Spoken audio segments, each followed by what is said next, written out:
Tere, olen Eve Reisalu ja ma näitan, kuidas logida sisse Opiq keskkonda e-kooli kontoga.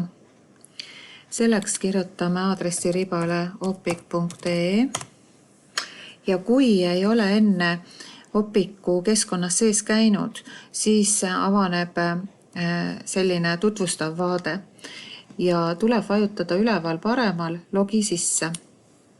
Kes on eelnevalt Opiqus käinud, siis temal arvatavasti tuleb kohe ette selline lehekülg, kus on siis vaja sisestada oma paroolid.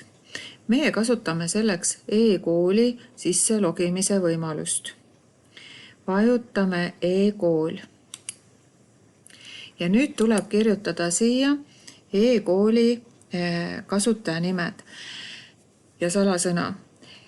Kindlasti peab seda tegema õpilane enda e-kooli kontodega. Muidu ta ei pääse õpikutele ligi. Ja enamustel õpilastel on e-kooli kasutajateks registreerimine toimunud kooli poolt saadud meiliaadressiga ja salasõnaga. Nii, minul on selleks teine võimalus, kuid kindlasti peab see olema õpilase enda e-kooli konto. Ja nüüd läheb veidikene aega ja tuleb rahulikult oodata.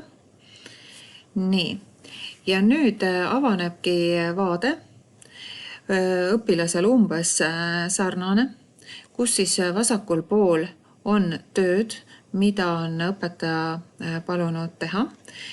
Keskel peaksid olema need õpikud, mille järgi siis toimub õppimine või ehk siis päevikud.